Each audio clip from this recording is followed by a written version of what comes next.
And we're back here at Skyhawk Sports Talk. Davis Gregory with Chris Brinkley here, our second to last episode, Chris, of the school year. Holy cow. It was fast. No, I made the decision is because I can't be around you anymore. I'm sick of you. I was just going to say we're going to hang out no matter whether we're in a podcast or not. We'll be here at lunch on We're Mondays, just going to be at Zaxby's no matter thanks, what. Davis, for throwing me under the bus, so I've changed my mind. We went from negativity to positivity. Oh, dang it, no. Oh, my goodness. Hey, this week in Skyhawk Athletics, very fun week as we've got golf at the Carpenter Cheney Classic today at the Country Club of Paducah in Paducah, Kentucky. That'll be Monday only, so just here today. Then the OVC Championships start on Sunday next week and go through Wednesday. The 57th annual UT Martin Spring College Rodeo, Thursday through Saturday. You can still get your tickets on utmsports.com.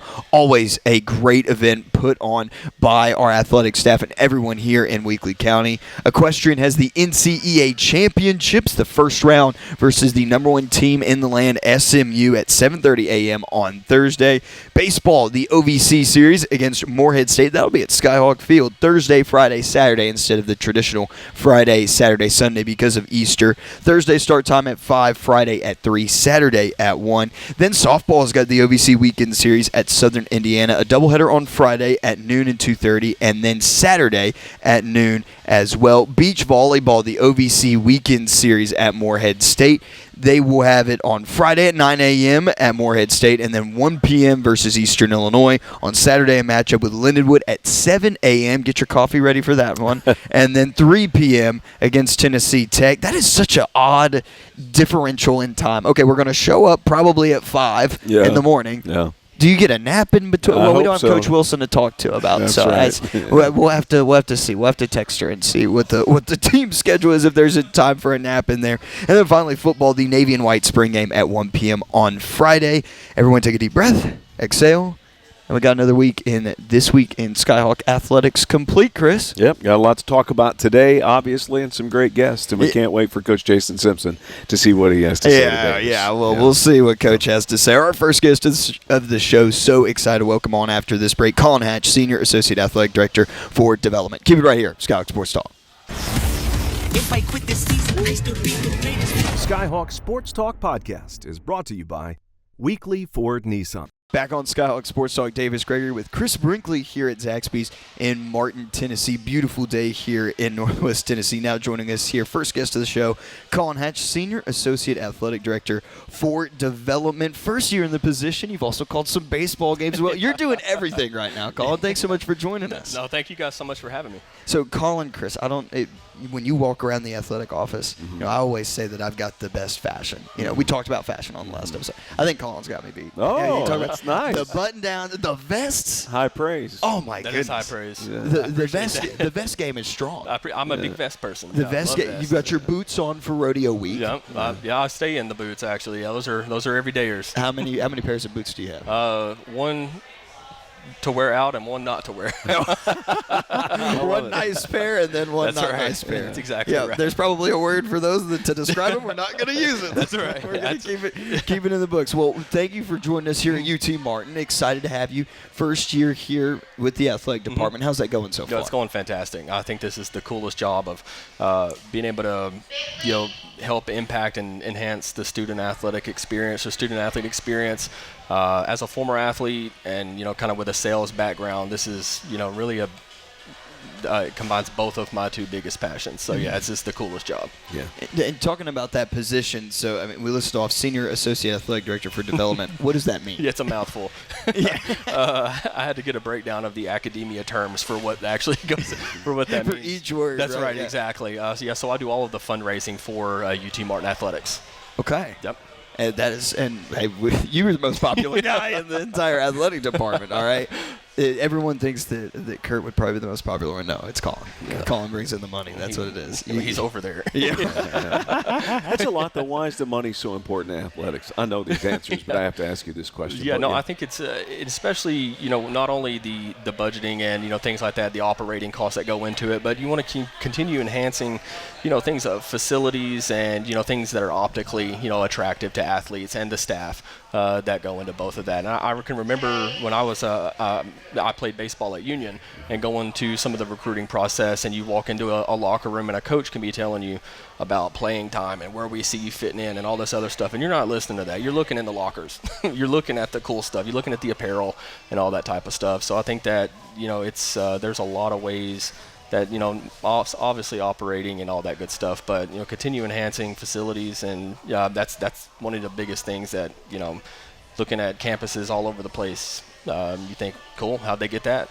Yeah. But, I compare it to if you're moving somewhere and you're looking at a new house or at new houses in the area, you're always constantly going to compare. It's the same when you're recruiting. It is. Yeah, I mean, that visit is huge, and I do think that optic and that first impression means everything. It does, yeah. And now I think that, the communication piece between athletes it's as easy as it's ever been with social media, and these players can talk to people they went through the recruiting process with. They may be in California and one may be here, but they're talking back and forth like they're sitting beside each other. So the word of mouth of, hey man, you got to see these facilities, or you got to see these things that we have. It's kind of a recruiting tool in itself, and it can also work against you in some cases. Yeah. So that's why it's there's a lot of level of importance behind that. Yeah. Union, playing baseball over there. What was that experience for you like as a student athlete? Yeah, it was pretty tough academically, learning how to budget, time management. I was not very good at it for most of the time there, but actually, and then realizing, wow, nobody's making me go to class.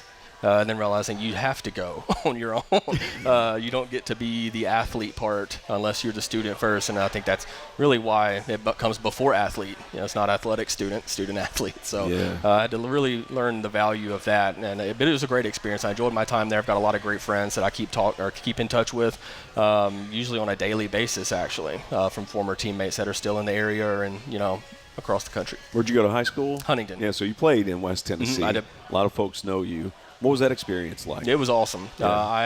I'm very happy to be in Martin, but I do stay in touch with Huntington athletics, and football is very important. Foot king around West Tennessee, but they've got a pretty good baseball team right now, so I've kind of been keeping tabs on that, and they haven't ever won a state title in baseball, so they've got a good chance at that this year. Earlier, I heard you mention Jody Fuller, who's a Hall of Famer at UT Martin, also played professionally. He played in Huntington. He did. Yeah, I spoke with him on Saturday for most of the time we were at that game, talking about that and just catching up on, what are they thinking about the chances of winning one and all that good stuff. It's good to get back in here, because I'm not there anymore, so it's good to hear kind of what the feeling is around town. And of course, his daughter's a future Hall of Famer. Right. Casey was one of the best softball players that we've ever seen at UT Martin, Right. no doubt at all. When you look at your student athlete experience, how did that prepare you and make you good for this job? And how do you look at it differently when you were a student athlete to now being in the role? Man, the biggest thing that I took from the athletic experience and put into play in the workforce is mindset. And as an athlete, for everybody, you have to be competitive. But then I went into sales, and you have to really, if you want to be successful, and it stemmed from athletics and structure. And I had a very good coach at Huntington that would talk a lot about mindset and mentality, and how success really starts between your earlobes before anywhere else, and that's translatable anywhere off of any type of court or practice field. But that's some of the main lesson. I think you've got and as a pitcher, you learn how to turn the page, or have something, if you throw a pitch that you thought was a strike, you can't dwell on that. You'll end up losing a batter, then you lose an inning, then you're out of the game. So learning how to turn the page really helped me out from a sales standpoint. And it's been very interesting seeing the backside of athletics. As an athlete, you don't really you don't think about anything like that. The new gloves just appeared. The new bats just appeared. You always had baseballs. You never had to worry about apparel. Chartered everywhere. You never thought about any of it. It was just there. So now being on this side of it, it was like, I was the benefactor of a lot of generosity, and it's pretty cool to be in a role to where I can help, give that back. Yeah, good point. I've always said it's like being the Wizard of Oz, where the curtain's pulled back, because a team meal for baseball, football, soccer, it's a lot of money. It is. And chartering a bus is a lot of money. Who's at the arena at noon when the game's at 6? Who's there at midnight when the game's at 6 cleaning it up? There's a lot that goes on that most people don't realize unless you, and it's not that to their fault, it's just not unless you're in the middle of it. Right. No, you're exactly right. Yeah, it's been really cool to see, again, the inner workings of it, and how the budgeting and where the funds go, what the prior, and pairing that with priorities. And it's been great to getting to know all the coaches individually, hearing what their priorities are, what they would like to see, and then pairing that against what ultimately aligns with athletics as a whole. Can you still throw 90 miles an hour? I cannot. No, I was telling them I threw batting practice to a middle school team about 2 months ago, and I was hanging for 2 weeks. I thought I need to go to Bone and Joint again. Get the shoulder worked on a little bit. Everything more. Back, shoulder. It's. I feel like I'm aging like a dog, athletically. For student athletes, and as graduation approaches, and for a lot of our student athletes, it's going to be, they're going to walk across the stage. They're going to play one final game, or that one final game is already over Right. with. But the life after a student athlete, that can be a little daunting and can be for anyone. I mean, I remember I had to text a friend whenever I graduated, like, hey, tell me that life is not ending. Like, life is not completely over. There's a whole nother chapter that gets opened up when you go from student athlete, and basically your whole life has been known as baseball, Right. or your sport, whatever it is. And then you move into work life.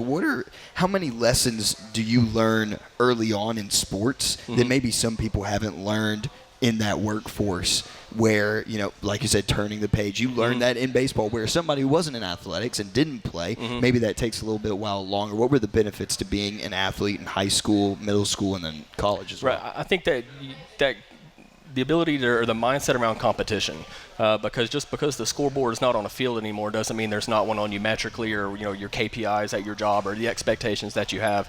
So I feel like finding a way to stay competitive, whether it's with the person in the mirror, or whether it's somebody at your job, or that does something similar to you. But I think the competition around that it doesn't just go away. You find ways to channel that, because you've been doing it for so long. You find a way to channel that into your workforce, and you find a new scoreboard and ways to ways to feed that mindset of competition. And also the team mentality. I mean, the athletic department That's is right. a team. You played team sports. Yeah. Yeah, exactly. And knowing, kind of what other people do in their roles, where do I fit in? I asked somebody several months ago of what does a good teammate look like? What would be a successful teammate? What are maybe some of the expectations you'd like to see, or how do you kind of fit in and align with the current team? Because culture is highly important. You want to make sure that you're feeding that, not working against it. Yeah, absolutely. Yeah, always got to be a good teammete. That's right. You gotta have your, you can't Davis gotta be is my teammate. Yeah, that's exactly right. Exactly right. We have our moments. Teammates say I can lob one up. Chris is there for the dunk, and then there are other times that I lob it up, and nobody goes up. Nobody goes up. I don't know if Chris can get up anymore. I do the best I can. And there are other times Chris lobs it up, and I'm just staring in the distance. Sorry, I just wasn't looking. Excuse me. What did you say? What did you say about that? Huh? Yeah. Outside of work, what do you like to do? When we're not in the office, what are we doing? Are we fishing? Are we hunting? I do like to fish a little bit. I like to golf. My wife and I both golf, spend a lot of time on the golf course. In the wintertime, I duck hunt. That's usually, and then when it's time to put that up, then get the golf clubs out as soon as the weather will allow. Did you watch the Masters recently? I did. Oh, I sure did. Yeah. What a golf tournament! It was great. I like to see Rory win. Or I was happy to see him get it this time. So it was good to see that get accomplished. And he made it dramatic. He did. Yeah, he sure did. In only a way that probably Rory could make it dramatic. But I heard a comment on golf, and I've not really thought about this, and it's kind of this way with baseball too, you knowing this being a baseball player, but it's the one sport, golf, where you have to be fiercely competitive, but you also have to be calm and relaxed. That's right. Simultaneously. And I think that's what makes golf difficult, is very few people can do those same two things simultaneously, because they go against each other. As a baseball player, as a pitcher, you almost have to do the same thing. That's right. Yeah, I thought about that yesterday, watching him on the 18th tee again, going back, because he's coming off his bogey, or coming off the bogey, I think, to force the playoff. And Justin Rose has been over there. He's had his time, to kind of mentally reset, and kind of he was on the range, but Rory, had to hop on the cart and go back, and it was kind of showing him before he teed off. And I thought, I wonder what's going on between his ears right now, because you've got to reset quick, flush the previous hole away. and find a way to kind of lock it back in. And I thought, man, that's a tough thing to do. And that's what he did. I mean, Yep. his drive was great. His second shot was perfect, and then he gets a birdie. That's right. Yeah. Exactly. It's amazing. He just played the hole and was 2 shots worse. 20 minutes ago. So that's locking in and refocusing pretty quick. Yeah. And that is turning the page. That is turning the It's page. simplified in there. What's the lowest golf score? What's your career high? Career high. low. I can Career give you low. a career low. yeah, Career it's low. got a 1 in front of it. I've said I think maybe a 79. I think That's good. Yeah, you see, you broke 80. That's yeah. good. The rules weren't just completely followed. I may have had one gimme here and there, but for the most part, it was nothing crazy, not that good. Hole in one ever? Never had a Close? never been close. Okay. It'll happen. Yeah, I appreciate it. Thank you. What you do, I have a piece of advice. I've hit a hole in one, and this is how you do it. You play par 3 courses. Okay, and well, then you have yeah. 18 chances. What am I been thinking? I've been doing it wrong this whole time. That's right. Who needs a par 5 for scoring purposes? It's not That's about right. that. It's about Right. hole in ones. No, right. yeah. We'll see you out there on the par 3 course. Yeah, that's right. Now I need to find one. We need to go get the irons out, and we'll work on Who our needs a irons. driver? That's No, right. yeah. I don't. It goes as far as my irons do, so it doesn't matter. Colin, thanks so much for joining us here today, and good luck here in the rest of this school year. Perfect. Thank you all so much for having me. We'll go ahead and take a break. Keep it right here on Skyhawk Sports Talk. If I quit this season, I still be the greatest. Skyhawk Sports Talk Podcast is brought to you by Weekly Ford Nissan. We're back here, Skyhawk Sports Talk. Davis Greger, Chris Brinkley, and Zaxby's in Martin, Tennessee. Now joining us, UT Martin Rodeo student-athlete Bentley Anthony, freshman from Hohenwald, Tennessee. Did I get that right? Yes, sir. Yes, sir. Hohenwald. Where is Hohenwald? I had to look I up where it is. kind of know. It's like in the central south part of Tennessee? Yes, sir. Okay. Tell us more. I'm sorry. Hohenwald is not a very big town. You can drive through it in about 7 minutes. But Okay. all you really do in Hohenwald is hunt and rope. Okay. That's all Where you would do. I eat in Hohenwald? We got a really good Mexican, Okay. and there's the Junkyard Dog. It's our only steakhouse there. Ooh. I'm in just on Yeah, we're title going to alone. Hohenwald now. Going to Hohenwald. As a freshman, talk about that high school experience then. I'm guessing probably a small graduating class in Hohenwald. Well, where'd you go to school? Because was it in Hohenwald? Yes, sir. I went to Lewis County High School. Okay. And, I know everybody in my grade. I know really about the whole school. So You probably have everybody's phone number to Yes. talk to them every. How big was your graduating class? I think there was 85 kids in my grade. Okay, that's a lot bigger than I thought it was going to be. Okay, high school rodeo. What part did rodeo play in high school for you? When did you start doing rodeo, and then how did that go into your high school? When I really started rodeo when I was in middle school, I played football my 6th grade year, and then I realized I wasn't going to be able to play football and rodeo, so I quit playing football my 7th grade year. And really, all I do is my family ranches in Hohenwald, so if I wasn't ranching cattle and that, I was rodeoing and roping. So Okay, what's your event in rodeo? What do you do? team roping and calf roping. Okay, all right. How'd you settle in on that? Well, I guess I've just always roped, and I guess you would say my main event is calf roping. That's just what I've always do. When I was in high school, I met Chase's dad, our head coach, and I'd go rope with him about every week, and he helped me really dial in on my calf roping. And get better at it. Yes, sir. So, when you talk about calf roping and team roping, what does it take first to be a good calf roper? What are some of the qualities you got to have? I guess I would say patience and just you can't never stop no matter what goes wrong. You just got to keep moving.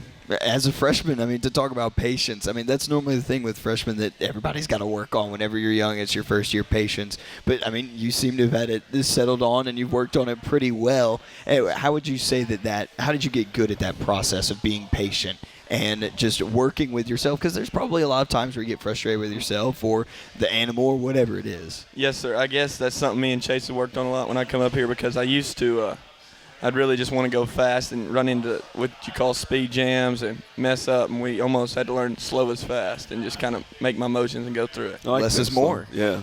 But timing is everything Yes, in sir. your events, right? Yes, sir. Yeah. So how do you practice? Most of the time depends on what I'm practicing for. If some practices are for my horses to keep them tuned up and good, and then some practices are for me to just keep me moving good. It's just kind of almost depends on what's coming up that weekend, how I need to get my horse ready and everything. Yeah. And that's another aspect that we hadn't even talked about, the horse part of it, though, but that's critical. Yes. We've talked to Equestrian a couple of times. They've got a mind of their own. And I think Coach James had a good quote about it, that your ball has a mind. And you've got to be able to control it and hone it in the best as you can. How would you describe the relationship between athlete and then horse?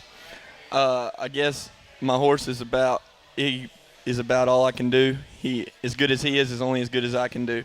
So if you ain't got a good horse, you're not going to win a lot.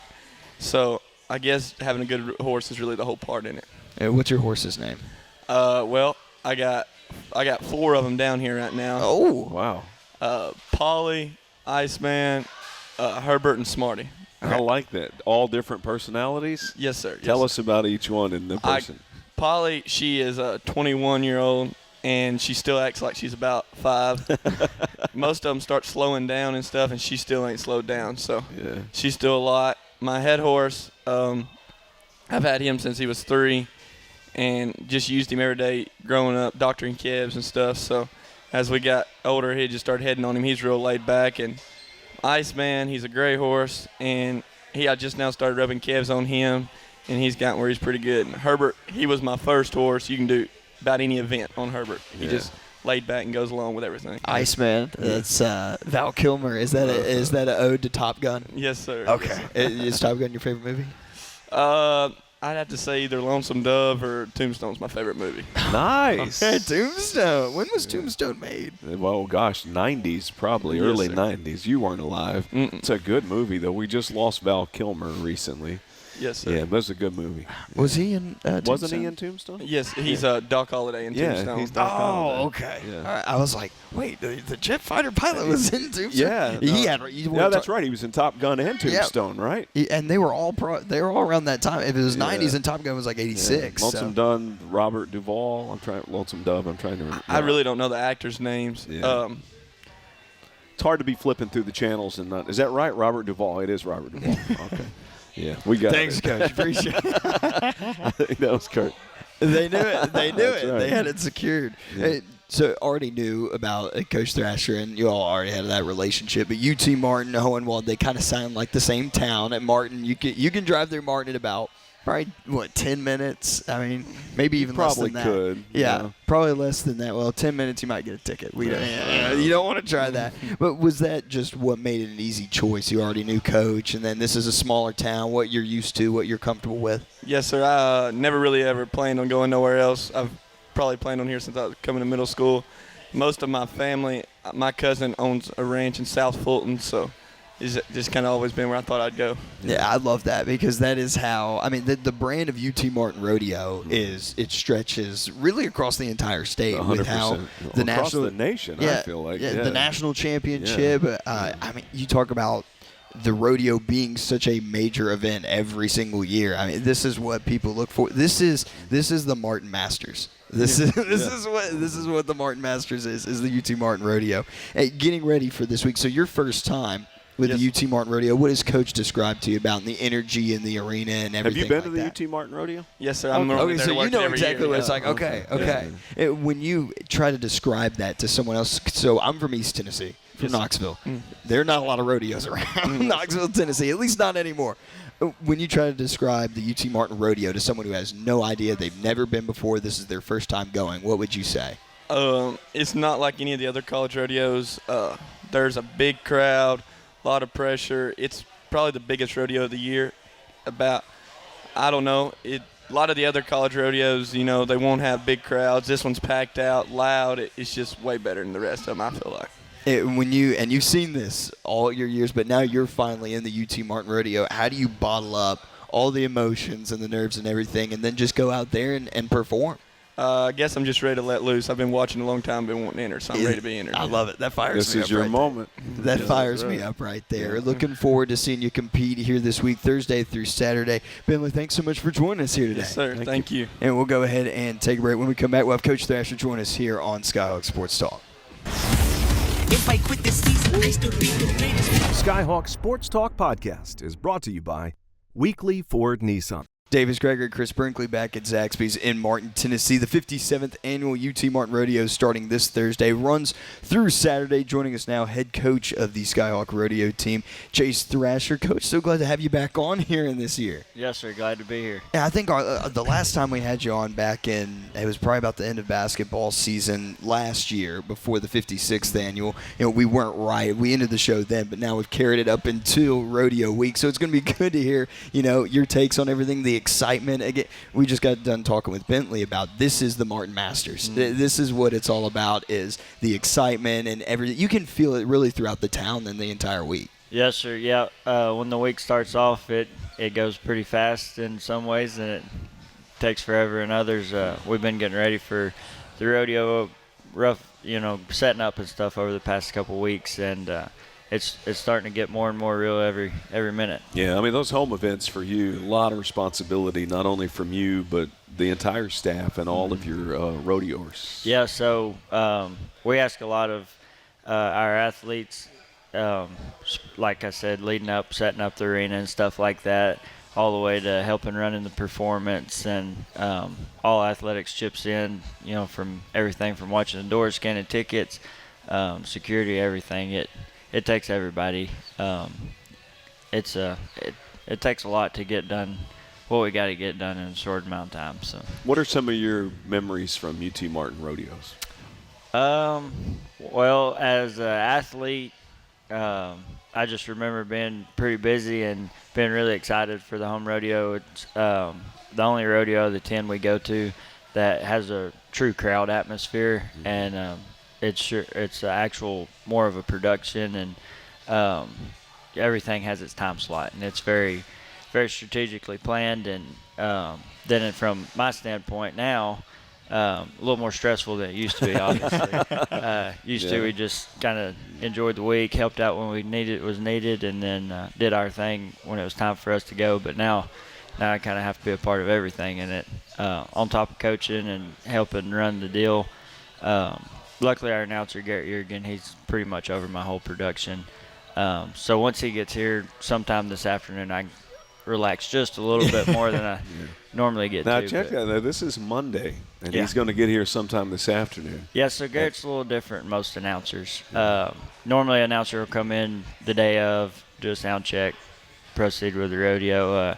Garrett does everything from our groundwork, getting the dirt ready, water, and that kind of stuff.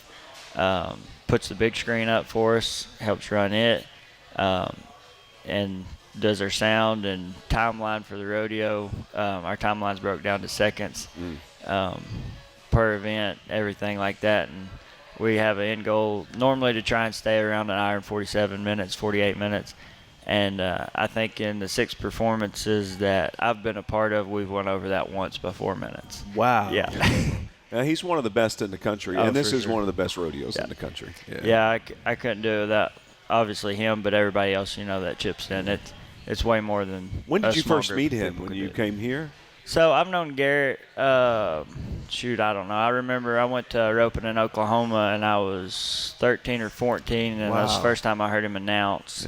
Yeah. And then when I come to Martin, kind of built a relationship with him, and rodeoing outside of college rodeo, at the IPRAs and the PRCAs and stuff. I met him through there, and they run the IPRA Rodeo Association. So the first couple times I made the IFR, he was out there, and we had not production meetings, but kind of like to practice the grand entry and stuff, and he was always there. So I've known Garrett for a long time. Yeah. Where's he live? I know he travels all over the country.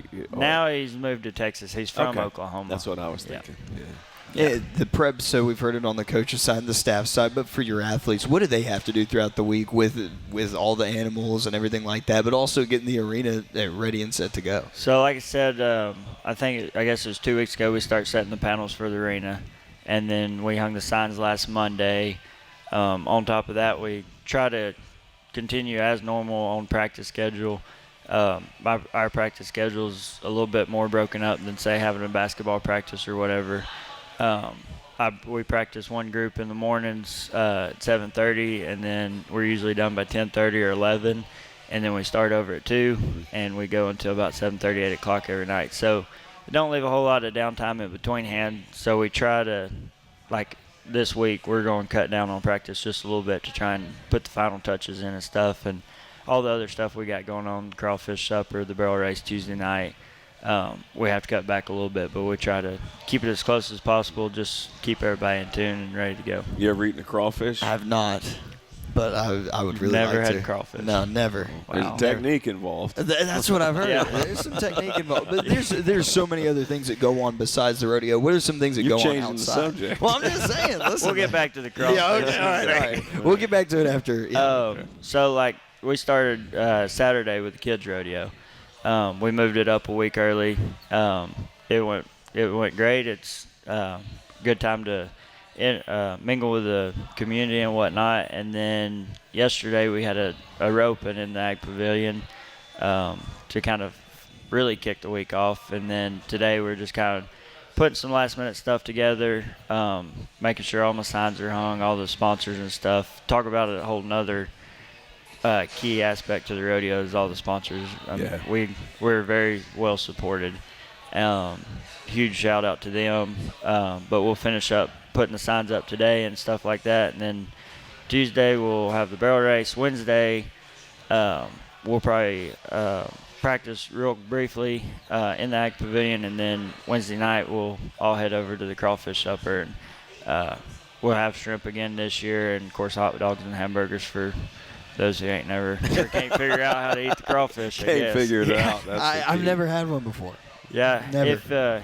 If you get to liking it, you'll get faster at skinning What them or actually, whatever. you're burning calories as you're taking in calories. Oh, so it's kind of it a all good cancels thing. out. You Yeah. don't want to be too hungry when you start That's because right. you'll get real hungry before you get full. It's like corn on the cob, but it takes a little work. yeah. Yeah, it's not just effortless. What's the eating. technique? How do you eat? What's your crawfish? Everybody's got different technique. I just squeeze their backs and pull the tail out, and then usually try to take the last two fins off the tail, and then you just put it between your teeth and pull the meat out of the tail. Yeah, there you go. You could probably eat one every 30 seconds. Yeah, maybe. We need to clock you if on it's your going time good. on that. If it's going good. Yeah, sometimes they don't cooperate. Yeah. Yeah. We need to clock you, like your personal best. We need to do that at the crawfish. How fast can you put a crawfish down? Put a challenge to it. Yeah, and you gotta make like a rib eating competition. You have to make sure all the meat is off the crawfish. Out of the tail. You gotta make sure that it's all gone, Yeah. and then boom, that's the end time. There you go. I got some buddies that can eat it pretty fast. They can put some crawfish away. We're talking like 4 seconds, 10 seconds. No. I don't know if it 10? take them that long. Wow, Like they're really? I got one buddy that can sure enough put some crawfish away. Where's the crawfish come from? I think they get them out of Louisiana. I'm Yeah, not that's certain. what I was thinking. The Butcher Club takes care of that. Yeah. And like I said, there's another key factor to all of it. They do a lot for us and support. And then as far as working the rodeo and everything else goes, and I've had a handful of them there for the past 2 weeks helping every day set up and stuff like that. So, yeah, there's a whole lot of moving parts. There's a lot of time spent on the phone trying to organize everything.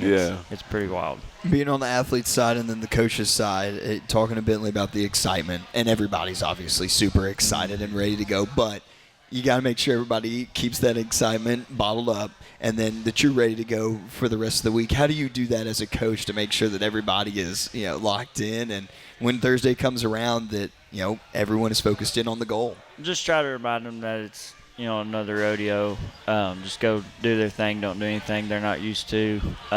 Stay in control.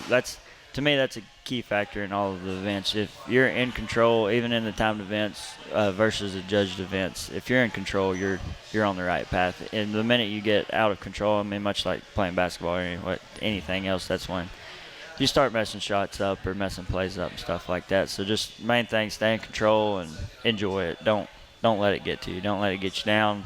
Ride the waves, the highs and the lows.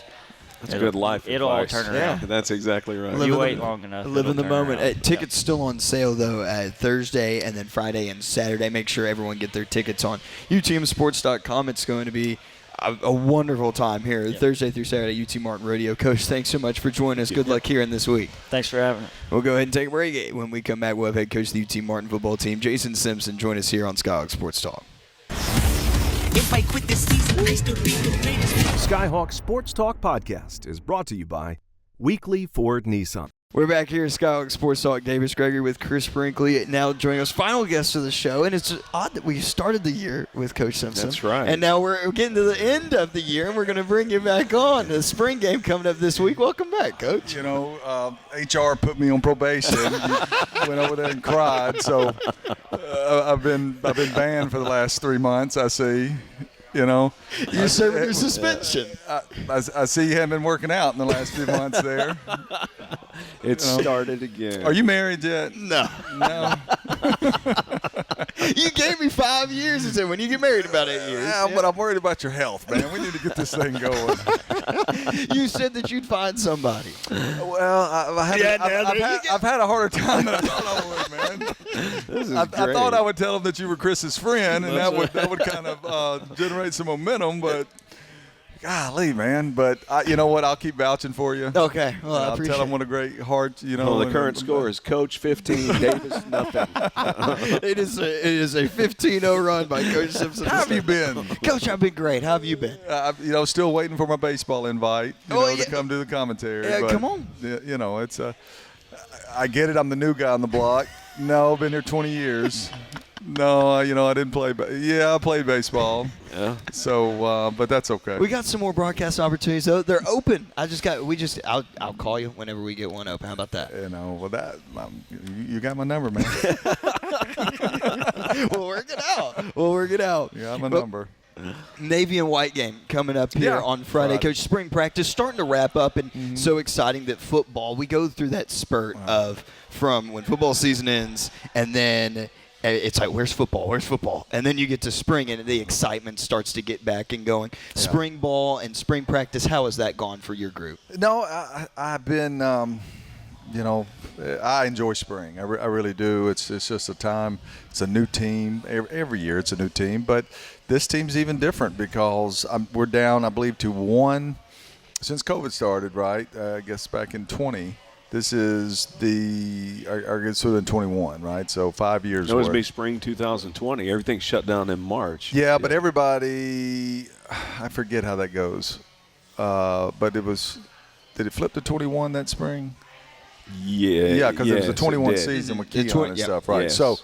So 5 years worth. This would be the fifth year, but we've only got one 6-year guy left. Wow. In the program that's been here going on his 6th year, and that's Josiah. Mm-hmm. Okay, but last year we had Ship and Chris Hunter, and who else was there? And then you go all the way back to 21 when Austin Pickett and DeBose and Dresser were still on that or 22 team. So every year there's been one or two less. Mm-hmm. Okay, but it was still some of those. And that was your model. It happened. You didn't plan it. They were like, no, we want to play our 6th year. Mm-hmm. And some of them grew into really good players their 6th year. They just Rodney Williams and now you're down to one. So it's different. Yeah, it's different. So we've added a lot of good new players, but just got through watching practice tape. We had a good scrimmage Friday night, and you have to be patient with this because you're watching it and you remember what your last tape looked like. Good, the game that you played well against New Hampshire. Mm-hmm. You remember the speed and the execution. All right. Well, now obviously that tape didn't look like that. Okay, from the scrimmage tape. All right, but still you got to use your experience and be patient enough to say. But I know it didn't look like it, but there was 2 good steps there. Yeah.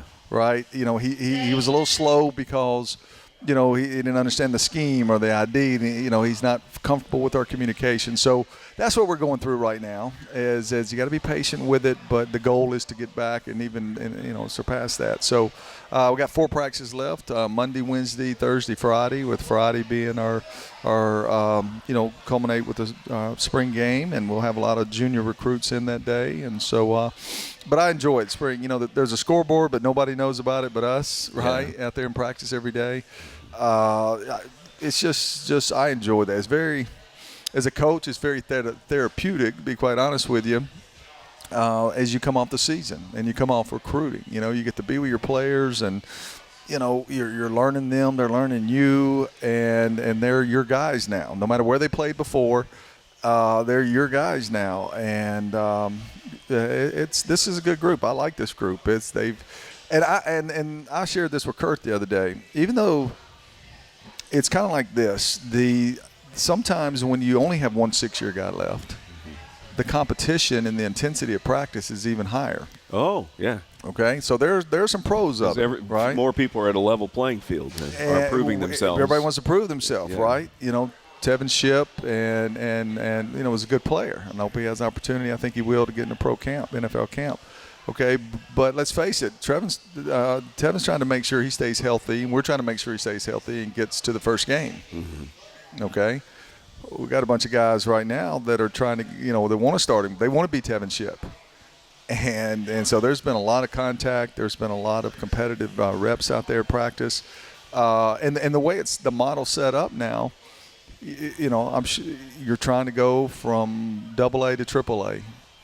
And they're trying to go from AAA to the big leagues, because let's face it, these guys, I mean, there could be a bidding war and a guy could go make $500,000 at a Power 5. Yeah. I mean, I can't believe he said that.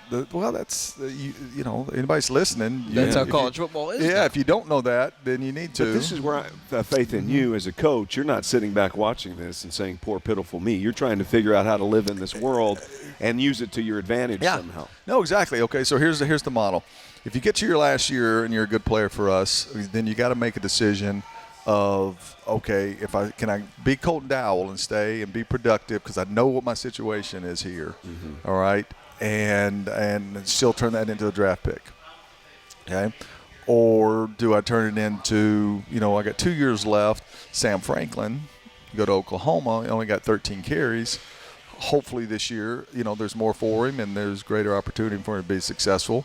But our kids know that, and they're looking at that, okay? But, there's still a payday that came with that, for Sam. So, but you got to be one of our good players in order to have that opportunity to do that. So there's competition to get on the field and to be productive. And then with all that individual success, right, the kids know, you need to be a good teammate, because the more we win, the more individual accolades they get. They have an opportunity to. The more deeper in the playoffs we can go, more games they get to see or get to be involved in, and some more tape. So, there's the pluses of it. Yeah. Do you think, too, then, with some of these athletes, like Sam, and hope Sam continue to get some more carries and plays well at Oklahoma, like you said, but do you think that at some point in time that this will calm down and some athletes will say, oh, well, you move up there, you get more money, but you might not get more playing time? Do you predict that it might slow down, or do you think this is going to be how it is? I think it's how it is, at least during my, what's left of my career, right? It's kind of like you. If you got a call today and you could go quadruple your salary and be the voice of you want to be the voice of the St. Louis Cardinals, right? But if it was the Toledo Mud Hens and it still quadrupled you, we would understand. Right. Okay, we would support you 100% with that, because that you possibly could turn that into Vince Scully for the Dodgers. Mm-hmm. Oh, okay, all right. And you say, well, you can do that from here. Yeah, you can, right? Colton Dowell did it. Yeah, you can. But you're still getting you quadrupled your salary while you were waiting on that opportunity. And then if you didn't make it, then you got nobody to blame but yourself. Your tape wasn't good enough. Okay, so like I said, I try to look at it through players' eyes. I mean, I've got one playing now at Alabama that lives in that world, right? And then Graham's coming out, so I look at it from a daddy's eyes. I look at it from a coach's eyes. And I think that's where all coaches are doing now. Is this motivating the athletes, the high school athletes, even more? It should. Yeah. No, it should, because it's now the reality of it is now you may sign a 2-year deal, but then they bring you in and say, hey, sorry, we're going, you're not going to play. Yeah. Well, you're going to scramble, and you're probably going to take less money going someplace else. So, yeah, it doesn't, because people are human. If I'm 14, I'm going to watch my diet. I'm going to get better sleep. I'm going to be in the workout room more. No, because they were waiting for a payday that was so far away when you're a freshman in high school that it's almost invisible. And in today's world, you can see it now at a young age. Oh, well, I mean, in the state of Tennessee, high school players can get NIL. Yeah. Okay, so I said, well, okay. And you say as a dad, right, just using Graham for an example, Okay, we know it's not about the money, and we've helped Ty make a lot of decisions that were not about the money. Mm-hmm. Okay, we said chase your dream first, and then the money will come second, and all that, those kind of things. But at some point, it plays out, right? And it'd be nice to have X amount of dollars in the bank because it's available, and some coaches are making $10, $11 million a year, right? So, and you could put a down payment on a house, and even though you didn't make it to the NFL, right? You talk about get yourself kind of a kickstart into your adult life, but take it even lower than that, right? NIL deals for the kids in the state, in other states around the country, but in the state of Tennessee. That's a new. You sign a card deal, right? That's a new vehicle possibly. Yeah. Which stays out of my bank account. Yeah. Right. That's 1 year of retirement right there when you go buy a kid another vehicle. So, no, it is. It's serious. I hope it doesn't take the fun and the dreams out of it because you're already dealing with the. With the stress of being productive and all, but it's real. Yeah, and it's here. It is. It is. Coach, fired up for this 2025 group. A really new look, especially on offense. Kincaid graduating, and then Devontae Tanksley going, and Trevontae Rucker, too, and a lot of those guys at wide receiver. O-line, you mentioned Josiah. He's back, but probably one of the more familiar faces, or the only familiar face on offense. And then, running backs and tight ends, Patrick Smith, him going into the draft, and then those tight ends entering the transfer portal as well. It was we had a walkthrough the other day in the gym, where the weight room's going, and it's the first time it hit me because you don't spend time, thinking about things you can't control, right? You got to move forward. And I looked around at the offense, and there's only one returning all-conference player back on offense, and I can't remember the last time that was the case. All right, and it's Josiah. All right, Josiah at the offensive lines and made second-team all-conference. So that that is different. That is different, and you don't lose any sleep over it. But when we make mistakes or whatever, you have to keep that in mind. Does it force you to simplify systems and coaches as a whole? Yes and no. Yes and no from the standpoint you simplify systems a little bit because you say, well, we don't have we had Dresser win 6 years, so you think about how many quarterback meetings that was. Yeah. But on the flip side of it, you don't have Colton Dowell anymore either. Okay, so how do you get other guys open? Well, I can't just go sign a Colton Dowell. That guy makes so much money and is at a bigger stadium than we have. Mm-hmm. All right. So sometimes you even have to be even more creative and complicated on offense to get guys open. Yeah. Or to fool the defense a little bit and stuff because you don't have as good of players as you may have had the year before. No, I think and there's give and take of that. I feel like you have the ability to do either because through your career you've done both. Well, you better. Yeah. You don't have to be as complicated with Colton Dowell, right? Because he can run past people, okay? And then when they play off of him because they don't want him to run past them, then you throw it to him short. That made sense to me, right? Yeah, pick your poison. There's the math of that, and the yards count just the same. But when you can't run 4-3, okay, you got to find different ways. You reduce your splits, you motion people, you do different things. And we have really – I really like what we're doing on offense with this group. It's really been it's got some different looks that we haven't shown in the past before consistently, whether it be reduced splits or and motions and different personnels and stuff. Probably more so than we've ever done. Jerry Partridge, the new defensive coordinator for you. Coach Partridge, a lot of years of experience. For him, he's going to be leading this defense, is try to fill some of those holes with Tevin, like you mentioned, and Jalen Sharp, and then O'Shea Baker as well. Yeah. And when you look at the defense, how are they shaping up here? A very easy transition. Was happy for Brandon Butcher and the opportunity him and his wife got Becca to go to UTEP. He was here with us 4 years, 2 as a position coach, 2 as a coordinator, and he won 4 conference championships. Okay, so obviously he did a great job when he was here. So we stay, we're in the same world as we've been before. It's different flavors of what we've done in the past, but you can't, unless I'm running it, right, it's going to have some variations to it. Mm-hmm. Okay. So Jerry's broke a lot of huddles in his career, so it's been an easy transition. He knows how to be a great assistant coach. He knows how to be a coordinator, and I've liked the transition. I think it's been good for us. He's probably a little bit more aggressive play caller than Butch was. You know, you just do it different ways, but it's been a very seamless transition, him taking over our defense. You get to now with this weather heating up. I mean, I know that guys are going to come back in June and whatever, but it builds up that endurance, and you're going to play that first game of the season at Oklahoma State, where I think last year they had played – I think it was Arkansas, maybe the second week of the season, and they were down on the field saying, the heat index is about 105, 110. You got to get ramped up for that. So how are you handling the temperature change? And obviously, Martin, Tennessee, the weather is what it's going to be, and you've got to kind of counter with that. It's been a tough spring, right? A lot of rain and storms and tornadoes and stuff. We lost a couple of days. That's why we're going forward this week. There's been some cold days, right? So maybe this week will be some good weather when it comes to that. This time of year, you know, you don't really think about the conditioning for those hot games, but, you know, let's talk about our schedule. How about that? You know, we're the only FCS team this year, and we're playing 3 FBS teams on their schedule. I was telling Kurt the other day that there's 30 teams of the 129 or 25 FCS schemes. 30 of them are playing 2 FBSs. All right, and we're the only one that's playing 3. Now, like I said, Missouri State was FCS when we signed the contract, and they flipped up. You know, so it wasn't planned. It was just kind of happened. But it is what it is. It's very difficult. I'm sure y'all have looked at it. Those first 5 games was at Oklahoma State, UTEP, Missouri State, Southern Illinois, SEMO. Yeah, that's a gauntlet to start. No, it's by far the hardest schedule we've played.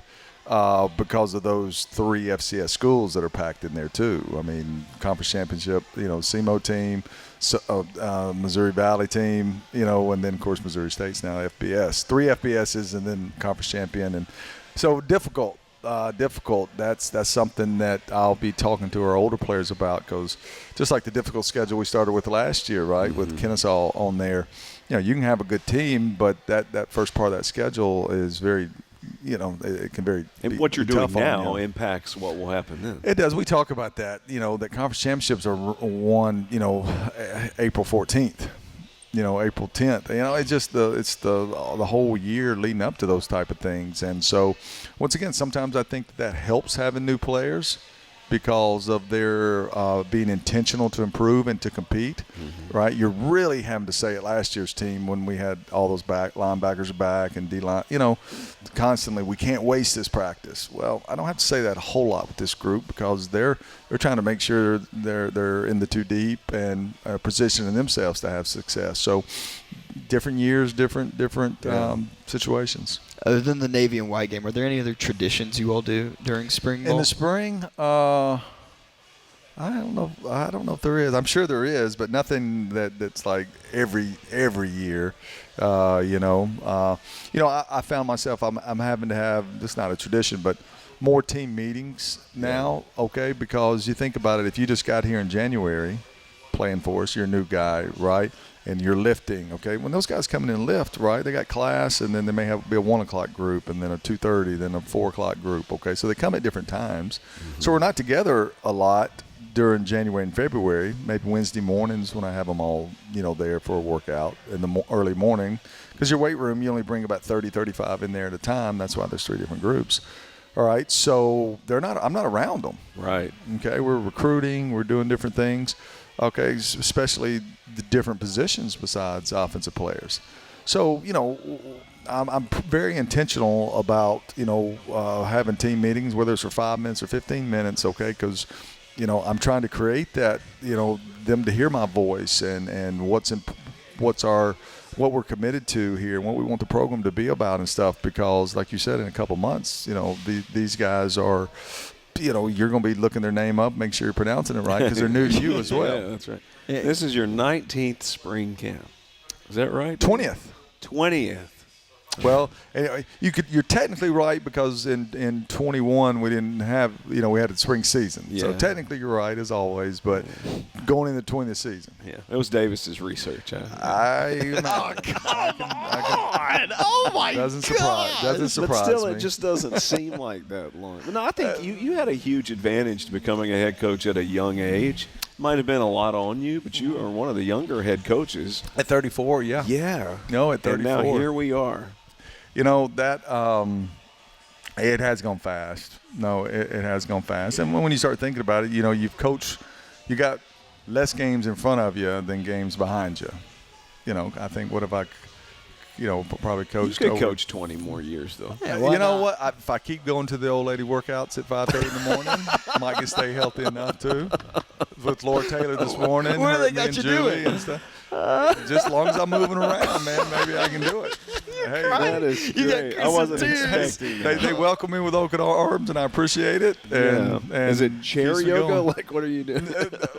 It's a little bit more, more intense than that. But Okay. no, over at the wellness center in the mornings. No, that's can be and intense. him and my daughter, she even comes, and No, LT doesn't mess around now. no, she'll hurt your feelings. what she said this morning? Coach, the 50s are over there. Talking about the dumbbells. You need to get those. So no, she'll hurt your feelings. Oh my Good gosh. stuff. What time you got workouts in the morning? 5:30. Oh my god. Speaking of that, am I gonna see you there? You might have to. If I get the invite, there we go. It would help me in the goal that I have of bringing you a godly woman. It would help me. It would also give you confidence on your own ability to do Well, I'd be like, this guy's 22. And he can't run a mile. No, this is a reality TV pitch right here. I would watch So that. we go work out in the morning at 5:30 or go. Just don't come in there with like. No, can I get? Well, I'm not gonna hurt your feelings if I say this. Chris, if I haven't got my feelings hurt yet from skin, guys man. that come on. No, I mean we've done these basketball games, double headers that last forever, and Davis will stand up and go, "Oh, my legs hurt," or a long football broadcast, His they'll go, back "Oh, my hurts." chest hurts. I've been talking for 3 hours." Oh. So, So and don't, and if you do come, and I'd love to hang out with you and work out with you. It's early, but don't embarrass me coming there like your onesie pajamas and stuff like that. Don't you do that, right? Get up and get changed and start. I can't wear my Atlanta Braves PJ pants. No PJ pants and stuff No. like that. No. I gotta show up in real attire and get ready to go. Now you don't have to comb your hair. You're good. Yeah, I but no won't judge you. onesies. Throw a ball cap on. No onesie. No onesies. That's gonna be your Halloween costume this year. And I know was where sure- you're gonna go trick or treating. I go trick or treat back with Coach Liz. that's right. Oh my gosh, good you've stuff. done it again, Coach. Another great episode here. Well, I tell you what, I've missed you guys, and no, it's been good. I know the spring sports, everybody's going in basketball in the long season, and but that's good. I think it's great. We do the show over here. I appreciate Zaxby's, and I think you guys had a great idea to do this, and I appreciate you. Now we got to get you on a baseball broadcast. exactly. That's Baseball right. broadcast. Yeah, on my 25th anniversary, we'll be talking about it. We'll say maybe next year. We're about to have some plus games come up, so when I call your phone. But if people want to, a 23-year-old keeps me humble here at UT Martin. Doesn't acknowledge 20 years of hard work. That's okay, man. Do you know the legendary baseball player that we talked about it. Yes, Okay, he you played do. on that field, Yeah. and then you had to go do bear crawls or whatever it was at Hardy Graham Lost, Stadium. That's right. Yes, Sure did. Oh, that's one of my favorite stories we've ever had. We had to do that's when the pine trees were small behind the outfield fence. Wow. They were small, but I do remember the pine trees. Yeah. I do. You think you could strike him out now? I tell you what, we need to do a fundraiser for that. Yeah. Okay. Yeah. I think no.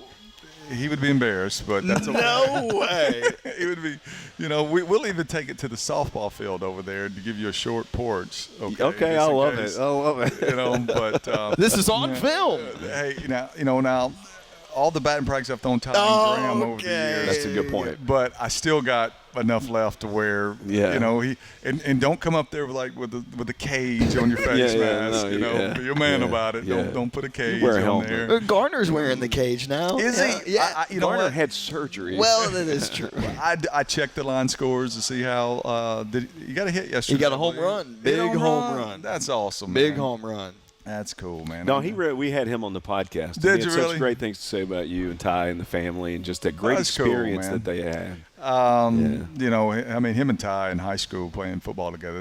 That senior year was fun. And Gardner, I mean, I don't know. He's had 60-something catches, it seemed like, and man, he's really had awesome hands and stuff. And so, well, one of the things we talked about, and you'll appreciate this and can add to this, but his athleticism, his ability to play any sport and succeed. His hand-eye coordination is really unique. He really does. And then when he grew, which we used to kid with Doug, his dad, all the time about, holding back like we did Ty, because I think Ty's senior year, he's 19 in December, and I think Gardner just turned 17. Yeah. Because so all of a sudden he hit those growth spurts, and now I don't know, what is he, 6'3" or so? He looks something like that. And so I see him at church and all. So proud of him, and local guy here, and makes us keep up with UTM baseball. And 2 outfield assists on the weekend too. Did he really? Oh, they don't need to run on him, Coach. He is hosed cool, them down. and his knees not healthy. That's right. And he got hit in the face and had to have surgery, and so that's cool, man. Who knows? Maybe it's a couple more years left. That body keeps changing, and maybe we'll see Gardner in some minor league park. Yeah, we'll put him out on the porch to catch my home run ball off here in a couple. You're a home run ball? Oh yeah. I'm going deep. I'm going deep. I think Ty's probably still got some of those, 20. What do you swing? 28 inch, 29 inch bat. As long as I can get it off the shoulder. No way you can swing a drop 3. There's no way. He's gonna use a torpedo bat. Yeah, I'm the torpedo bat. They don't make those in 27 inches. That's right. Oh, Coach, thanks so much for joining us. Westview plays tonight over there. They do. Kurt was good enough to let Westview play over there, so looking forward to that. Yes, I'm gonna have to come over and see you. Go see Grandpa. We got practice at 3:30, and then that's a great day, man. I got to watch ball this morning. Our practice tape and get a practice plan. Got practice this afternoon, and then get to come watch, one of your children in the high school game. Yeah. That's a good day. That's good. You're going to have a full day. That is Jesus blessed. Amen. Cool. Yeah. There you go, Well Coach. said. Absolutely. Well, thanks so much for joining us. Hey, good luck here in the rest of the week. If I quit this season, I still be the greatest. Skyhawk Sports Talk Podcast is brought to you by Weekly Ford Nissan. And that'll do it for another episode of Skyhawk Sports Talk. Chris, as expected, Coach Simpson brought the juice. Yep, and you're going to be hitting against him at some time in the near future. We're going to make that happen. We're going to, first of all, we're going to get him on a baseball broadcast. Yeah. And then on the softball field, get everybody out there, pack the stands. Davis Gregory is going 400 on Coach Simpson. And just get ready for it. It's going to happen. Good luck, brother. I'm going to train. All right, I'm going to start lifting. And he's going to hang one. Good luck. And you know what they say, Chris? What? You hang it, we bang it. We've got it on tape. You hang it, we bang it. We got Chris, it. any final thoughts here as we Go wrap to up? UTMsports.com. Follow the Skyhawks on social media. Again, the spring sports happening this week. A lot on the schedule. Follow UT Martin and go Skyhawks. Yes, for Chris Bring and myself, Davis Gregory, our second to final episode as we wrap things up. Next week, make sure to tune in our last episode here of the 24-25 school year. Well, again, for my partner, Chris Bring and myself, Davis Gregory, all of our fantastic guests here on the show, we say God bless here from Zaxby's in Martin, Tennessee. If I quit this season, I still be the greatest. Skyhawk Sports Talk Podcast is brought to you by Weekly Ford Nissan.